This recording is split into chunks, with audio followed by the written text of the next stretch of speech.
Hello friends, गर्मी के season में गाड़ी बहुत जल्दी आग पकड़ती है। गाड़ी के अंदर ऐसे मटेरियल्स होते हैं कि बहुत जल्दी गाड़ी आग का गोला बन जाती है। आपने देखा होगा, एक्सीडेंट भी होती है गाड़ी, तब भी आग लग जाती है।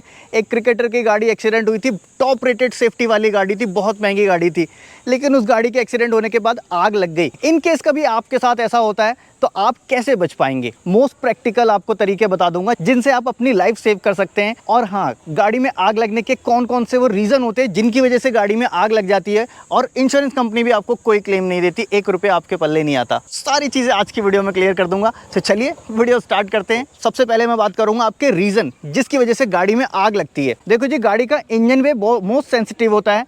इंजन वे में बहुत ज़्यादा हीट जनरेट होती है, और सबसे ज़्यादा हीट जनरेट होती है आपके एग्जॉस्ट लाइन में। ये जो आपको दिख रहा है, ये एग्जॉस्ट सिस्टम है। इसका कलर भी आपको चेंज दिख रहा होगा। कैटालिटिक कन्वर्टर है, बहुत ज़्यादा हीट जनरेट होती है। और इसके बाद मेन रोल निभाता है आपका फ्यूल सिस्टम। फ्यूल लाइन में प्रेशर चलता है, भले वो इंजेक्टर की लाइन तक हो या फिर पीछे से आने वाली लाइन में हो। इनकेस कभी लीकेज हो गई थोड़ी सी, तो आग लगना बहुत आसान हो जाता है। बस थोड़ी सी चिंगारी की ज़रूरत है और गाड़ी में आग लग गई। आपको क्या करना चाहिए फॉर प्रिकॉशन? देखो जी, पेट्रोल टैंक से जो लाइन आ रही है, ये लाइन आ रही है पेट्रोल टैंक से। इनके बीच में कनेक्टर्स लगे होते हैं जगह जगह पे। कनेक्टर्स के बीच में रबर की पैकिंग होती है। जब सर्विस कराते हो, उन पैकिंग को, कनेक्टर्स को भी चेक कराओ, कहीं से कोई लीकेज तो नहीं है। दूसरा, ये ई-वेप सिस्टम होता है जो पेट्रोल वेपोरेट होता है उसको स्टोर करता है। उसकी लाइन में तो कहीं प्रॉब्लम नहीं है, कोई पाइप कटा फटा तो नहीं है, कोई पाइप पुराना तो नहीं हो गया है, और अगर ऐसा मिलता है तो उसको तुरंत चेंज करवा लेना। दूसरा एक सबसे बड़ा रीज़न होता है गाड़ी में आग लगने का, वो होता है आपकी एक्सेसरीज। जो भी एक्सेसरीज आप गाड़ी में लगवा रहे हो और वो करंट से चलती हैं, तो उन एक्सेसरीज को लगाते समय प्लीज़ ध्यान देना। और हाथ जोड़ कर रिक्वेस्ट है मेरी, नई गाड़ी लेते ही आप चले जाते हो एक्सेसरीज लगवाने के लिए, लेकिन ये नहीं देखते कि एक्सेसरीज लगाने वाला बंदा कितना ट्रेंड है, कितनी नॉलेज है उसको इलेक्ट्रिकल इक्विपमेंट के बारे में, कितनी नॉलेज है उसको सही वायरिंग सेलेक्ट करने के बारे में। उनको तो पता है जी, आपने लाइटिंग लगानी है या आपने फॉग लैंप लगानी है, बस आपको वो जला के दे देंगे। उनको फ़र्क नहीं पड़ता है कितने एम्पियर का लोड आ रहा है, कौन सी वायरिंग से कनेक्शन लेना चाहिए, कौन सी से नहीं लेना चाहिए। मैं तो ये कहूँगा कि इलेक्ट्रिकली चलने वाली एक्सेसरीज कोशिश करें कि ना लगवाएं, और अगर फिर भी लगवाते हैं तो ट्रेंड टेक्नीशियन से लगाएं। कॉम्पिटिशन बहुत है मार्केट में। आप करोल बाग चले जाओ, आपको मिलेंगे एक्सेसरीज लगाने वाले 50। वो आपको ऐसे ऐसे रेट बताएंगे बिल्कुल कम प्राइस के, और उसके अंदर आप ध्यान देना विद फिटिंग बताते हैं। वो प्राइस क्या है, इतना विद फिटिंग। फिटिंग को कोई वैल्यू नहीं देते, जबकि फिटिंग की कॉस्टिंग प्रोडक्ट के बराबर आ जाती है। अब वो क्या करते हैं, उस फिटिंग के टाइम को बचाने के लिए, मेहनत को बचाने के लिए सिस्टम को बाईपास करते हैं, वायर में कट लगाते हैं, और किसी भी जगह से कोई भी कनेक्शन ले लेंगे। कई बार मैंने देखा है कि फोक लाइन का कनेक्शन करने हैं तो इन्होंने जी पार्किंग से यहाँ से कनेक्शन ले लिया और फोक लाइन चलने दी। बिल्कुल नहीं, अभी तो लाइट जल जाएगी, लेकिन चांस बढ़ जाएंगे शॉर्ट सर्किट होने के, स्पार्क होने के, गाड़ी में आग लगने के। और इस केस में अगर आग लगती है तो इंश्योरेंस कंपनी भी आपको क्लेम नहीं देती। कंपनी बोल देती है साहब आपकी तो वारंटी भी वॉइड हो गई थी क्योंकि आपने ये चीज़ें लगवाई थी। ये देखो, ओरिजिनल हॉर्न लगा हुआ है, ओरिजिनल हॉर्न निकाल देंगे और ट्रम्पेट हॉर्न या तरह तरह के हॉर्न लगाते हैं, तो उस हॉर्न को लगाओ, कोई बुराई नहीं है। लेकिन लगाने से पहले वायरिंग ज़रूर चेक करो कि उसकी वायरिंग पे कितनी लोड कैपेसिटी है, और अभी जो आप हॉर्न लगा रहे हो कितने लोड का है। रिले ज़रूर लगाओ, बीच में फ्यूज़ लगाओ। वैसे ही अगर आप फॉग लैंप लगा रहे हो तो उसकी वायरिंग करो। वायरिंग करते हो तो वायरिंग में प्रॉपर फ्यूज़ होना चाहिए, प्रॉपर रिले होनी चाहिए, और उसका कनेक्शन सेपरेट होना चाहिए। कोशिश करो कि जो बनी हुई वायरिंग किट आती हैं वो ले लो। जैसे कि ये देखो, एक वायरिंग किट है ये। अब इस वायरिंग किट में आप देखो, रिले अलग लगी हुई है, साथ में स्विच अलग लगा हुआ है, कनेक्टर्स लगे हुए हैं प्रॉपर क्रिम्प करके, स्पार्किंग का कोई चांस नहीं है। साथ में एक फ्यूज़ भी दिया हुआ है, सेपरेट वायरिंग है, मोटा वायर है। मतलब अगर ज़रूरत पड़ती है तो इस तरह की वायरिंग लेके, हैवी ड्यूटी वायरिंग लेके वो आप लगवाओ। ज़बरदस्ती के वायर कट को अवॉइड करना। अभी हाल ही में एक टेक्नीशियन, आप लोग शायद जानते होंगे, कोलकाता से हैं, हुंडई सर्विस सेंटर वाले। वो टेक्नीशियन गए करोल बाग। करोल बाग से उनका फ़ोन आया मेरे पास, और करोल बाग में देखने के बाद उनके मुंह से ये निकला था, हे भगवान ये क्या हो रहा है। मैं बोला ऐसा क्या हो गया? बोलते साहब ऐसा कर रहे हैं, गाड़ी का सत्यानाश कर रहे हैं, नई गाड़ी ले जाके वो सारे पैनल खोल देते हैं। लेकिन जब कभी आपके साथ दुर्घटना होती है तो फिर वो लोग आपको देखने नहीं आते, इंश्योरेंस कंपनी भी क्लेम नहीं देती। दूसरा एक बड़ा रीज़न होता है आपकी गाड़ी में आग लगने का, वो होता है आपके इंजन का ओवरहीट हो जाना। इंजन अगर ओवरहीट हो जाता है, इस केस में भी आप देखना गाड़ी से धुआं निकलने लगेगा, इतना ज़्यादा हीट हो जाता है इंजन, और उस समय हीट होके रबर मेल्ट हो जाती है, भले वो इंजेक्टर के पास लगी हुई रबर हो या फिर पाइपलाइन के पास लगी हुई रबर हो। उस कंडीशन में अगर पेट्रोल लीक कर गया, गाड़ी ओवरहीट है, तो आपकी गाड़ी में आग लग जाएगी। गाड़ी ओवरहीट ना हो इसके लिए ध्यान रखें, कूलेंट लेवल आपका बराबर होना चाहिए।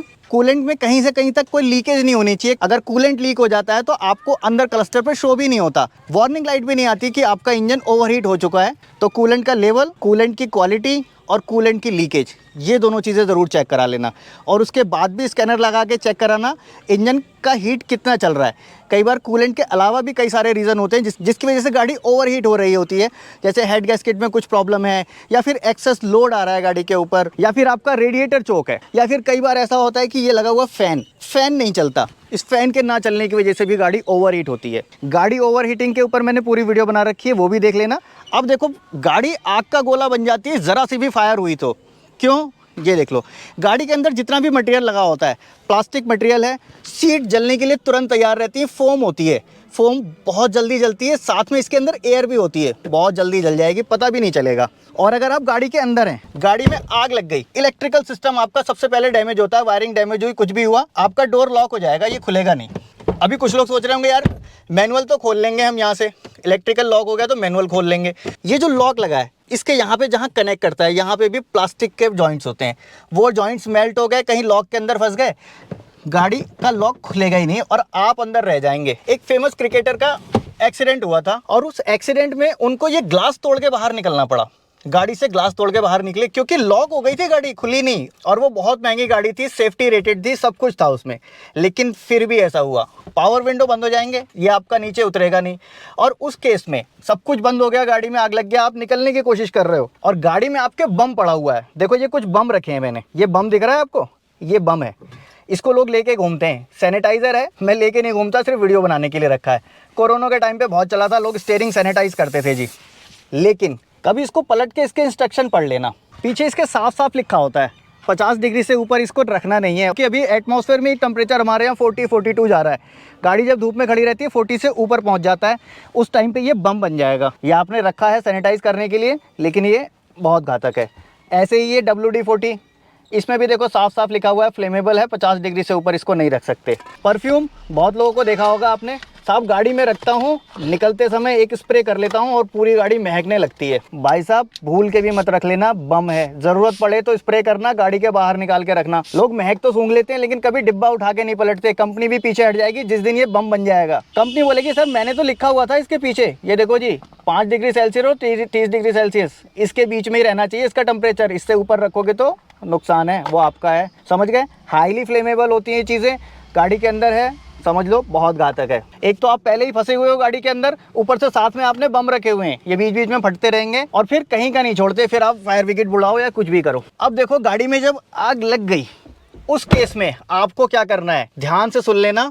गाड़ी से सबसे पहले आपको बाहर निकलना है, कुछ भी हो कैसा भी हो, आपको सबसे पहले डोर अनलॉक कर लेना है। पीछे बैठा है तो वो भी कार को अनलॉक कर ले, क्योंकि बाद में गाड़ी अनलॉक नहीं होगी, वायरिंग सिस्टम में प्रॉब्लम आ जाएगी, इलेक्ट्रिकल सिस्टम सबसे पहले फेल होता है। इन केस आपके लॉक खोलने से पहले ये जाम हो गया, अब क्या करोगे? देखो एक ही ऑप्शन होता है, इस ग्लास को आप ब्रेक करने की कोशिश मत करना, इससे ब्रेक करके आप नहीं निकल सकते, आपको ये ग्लास ब्रेक करना पड़ेगा। इसके लिए अगर आपके पास ग्लास ब्रेकर टूल है तो बहुत अच्छी बात है, जिसमें सीट बेल्ट कटर भी आता है, और नहीं है तो क्या करोगे? सबसे ईजी तरीका, आप ये हेडरेस्ट दिख रहा है, हेडरेस्ट को निकाल लेना, ठीक है, और इसको पलट के इससे आप ग्लास को ब्रेक कर सकते हो। लेकिन अब आपसे ना ग्लास ब्रेक होगा ना ही आपका डोर खुलेगा। सबसे बड़ा रीजन बता दूं, देखो जब भी ऐसी कोई कंडीशन आती है सारी चीज धरी की धरी रह जाती है, आपको जो मालूम होता है आप वो भी नहीं कर पाते हो। हड़बड़ में ऐसा होता है कि जो आता था वो भी भूल गए। आपने देखा होगा बड़ी बड़ी कंपनीज में या फिर गवर्नमेंट के द्वारा भी मॉक ड्रिल कराई जाती है। मॉक ड्रिल हर चीज़ की होती है, भले वो फायर की हो, लैंडस्लाइड की हो। मॉक ड्रिल का रीज़न ही यही होता है कि वो चीज़ आपके माइंड में सेट हो जाए। जब माइंड में सेट होगी तभी आप उस सिचुएशन में वो कंडीशन फेस कर पाओगे, अदरवाइज क्या होगा, आप बहक जाओगे, आपका दिमाग काम नहीं करेगा, हाथ पैर फूल जाएंगे। तो अब इसकी मॉक ड्रिल आपको कैसे करनी है, देखो एक बेसिक रूल बता देता हूँ। आँख बंद कर लेना, आँखों पर पट्टी लगा लो, बंद कर लो। अब आँख बंद करके इस डोर को खोलो, बंद करो, डोर को खोलो, बंद करो, हाथ स्टीयरिंग पे ले जाओ, फिर अचानक से यहाँ पहुँचाओ। इसको करते करते इतना ट्रेंड हो जाओ कि तुरंत आपका हाथ यहाँ पे पहुँच जाए और आप इस डोर को खोल लो। दूसरा, बहुत लोग जब सीट बेल्ट लगाते हैं तो क्या करते हैं, नीचे देखते हैं और फिर इस बकल को लगाते हैं। प्रैक्टिस करना, सेम मॉक ड्रिल वैसा ही करना कि आप सीट बेल्ट बिना देखे लगा सकते हो और स्टीयरिंग पे हाथ लगा के बिना देखे अनलॉक कर सकते हो। आंख बंद करके इसको अनलॉक कर सकते हो, इसको 10 बार, 20 बार, 50 बार, जब तक आप प्रो ना हो जाओ, जब तक आपसे एक क्लिक में ये काम ना हो जाए, ये काम करते रहना। और जब आप इसमें ट्रेंड हो गए, आपका हाथ चलने लगा, तभी आप पैनिक कंडीशन में ये काम कर पाओगे, अदरवाइज सारा ज्ञान धरा का धरा रह जाएगा। बहुत सारी वीडियोस आपने देखी होंगी, बहुत सारे प्रिकॉशन के आपने आर्टिकल्स पढ़े होंगे, लेकिन वो प्रिकॉशन आर्टिकल्स फेल हो जाते हैं पैनिक के टाइम पे, क्योंकि आप वो स्टेप ले ही नहीं सकते साहब। आपके पास ग्लास ब्रेकर टूल है, आप यहाँ से ढूंढ नहीं पाओगे, निकाल नहीं पाओगे। आग बुझाने के यंत्र होते हैं जी, सीट के नीचे लगा हुआ, मैंने टाटा पंच में देखा था। अब सीट के नीचे से आप फायर एक्सटिंग्विशर निकाल नहीं पाओगे, और अगर निकाल भी लिया तो बहुत सारे लोगों को चलाना ही नहीं आता। कैसे चलाओगे आप? हाथ पैर तो वैसे ही कांप रहे हैं, कैसे चलाओगे? तो सबसे पहली प्रायोरिटी ये रखना कि आपको गाड़ी से बाहर निकलना है। डोर लॉक खोलने की मॉक ड्रिल कर ली आपने, बिना देखे सीट बेल्ट खोल सकते हो। साथ में आपका ये जो हेडरेस्ट है, ये हेडरेस्ट, इसको एक क्लिक में आप बाहर निकाल सकते हो। देखो मैं दिखाता हूँ, मैंने इसकी प्रैक्टिस की हुई है। ये हाथ पहुंचा, यहाँ आया और एक हाथ में ये निकल गया। यानी मुश्किल से 1 से 2 सेकंड के अंदर आप इसको निकाल सकते हो, ताकि आप ग्लास ब्रेक करो और फिर आप गाड़ी से बाहर निकल जाओ। तो ऑलमोस्ट गाड़ी में आग लगने के रीज़न बता दिए, साथ में पड़े हुए बम दिखा दिए, वायरिंग में होने वाली गलतियां दिखा दी, और बच निकलने के तरीके भी बता दिए। फिलहाल आज की इस वीडियो में इतना ही था। वीडियो में अगर कुछ अच्छा लगा हो तो लाइक कर देना, और फिर भी अगर मन में कोई सवाल हो या फिर कोई सुझाव, प्लीज़ कमेंट बॉक्स में ज़रूर लिख के आना। मिलूंगा नेक्स्ट वीडियो में ऐसे ही किसी इंटरेस्टिंग टॉपिक के साथ। Thanks for watching.